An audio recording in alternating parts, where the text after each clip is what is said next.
सभी पत्रकार बंधुओं को नमस्कार। कल भारत के गृह मंत्री ने अमित शाह जी ने एक राष्ट्रीय टीवी चैनल पर खुलेआम झूठ बोला, खुलेआम देश की जनता को गुमराह किया और भारतीय जनता पार्टी की रिश्वतखोरी को, उनके ऊपर लगे आरोप को, उनके ऊपर लगे गुनाह को छिपाने का प्रयास किया। जिस बात के प्रामाणिक तथ्य हैं, जिस बात की मनी ट्रेल है, जिस बात के सबूत पूरे देश और दुनिया के सामने आ गए हैं, उस बात को गृह मंत्री जी ने कल एक राष्ट्रीय टीवी चैनल पर नकारने का और तथ्यों को झुठलाने का काम किया। और मैं बिंदुवार करके आज देश के सामने पूरा सच लाना चाहता हूं। वो सच क्या है?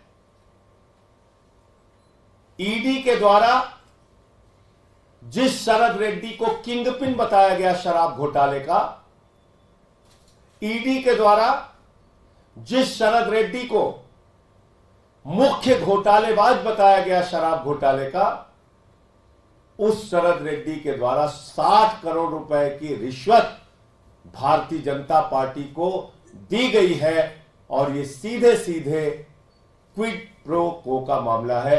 उससे रिश्वत ली गई और उसको बचाया गया। कार्रवाई होनी चाहिए भारतीय जनता पार्टी के नेताओं के ऊपर, कार्रवाई होनी चाहिए बीजेपी के नेताओं के ऊपर, गिरफ्तारी उनकी होनी चाहिए। लेकिन गिरफ्तारी हो रही है अरविंद केजरीवाल की, मनीष सिसोदिया की। मुझे पकड़ के 6 महीने जेल में डाला, एक झूठा, एक बेबुनियाद केस। 500 रेड मारी गई ईडी के द्वारा और उसमें एक भी रुपए की बरामदगी न अरविंद केजरीवाल जी के घर, न मनीष सिसोदिया जी के घर। मैं अपने केस के बारे में बोल नहीं सकता। कोई संपत्ति नहीं मिली, कोई पैसा नहीं मिला,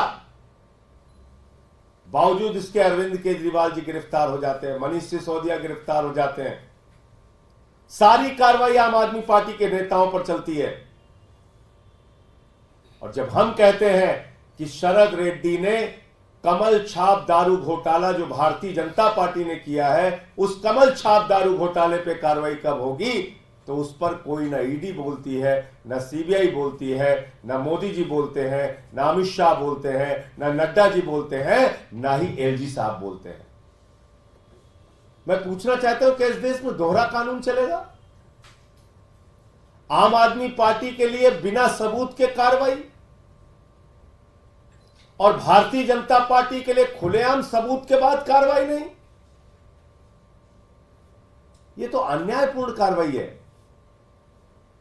और देश के गृह मंत्री जो कल अपने इंटरव्यू में स्वीकार कर रहे हैं कि उनको सब पता था, तो उसके बाद उनकी पार्टी ने रिश्वत कैसे ली ऐसे आदमी से, जिसको खुद उनकी ईडी कह रही है कि वो किंगपिन है? ये तो आभार और धन्यवाद मैं देना चाहूंगा माननीय सर्वोच्च न्यायालय का कि उन्होंने कहा कि इलेक्टोरल बॉन्ड की डिटेल जारी करो। तब ये पता चला कि ये तो रिश्वतखोरी शराब घोटाले में भाजपा ने खाई है। ये तो आभार व्यक्त करना चाहूंगा, धन्यवाद देना चाहूंगा देश की ओर से माननीय मुख्य न्यायाधीश जी का कि उन्होंने कहा कि नहीं, इलेक्टोरल बॉन्ड अनकॉन्स्टिट्यूशनल है। 5 जजों की बेंच ने कहा यह असंवैधानिक है, असंवैधानिक है, अवैधानिक है, इलीगल है, इसको जारी करो। और उसको खुलेआम प्रधानमंत्री जी भी डिफेंड कर रहे हैं और अमित शाह भी डिफेंड कर रहे हैं। रिश्वतखोरी के पक्ष में मजबूती से खड़े हुए। अब मैं आपको बिंदुवार करके बताता हूं। ये जो शरद चंद्र रेड्डी है, इसने जब इसको दिल्ली में ठेका मिला,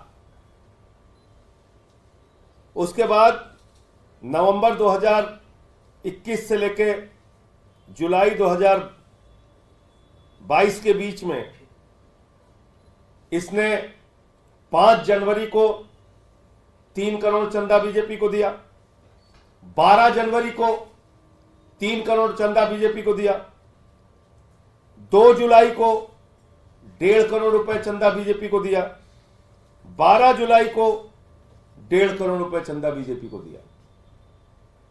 ये कब दिया?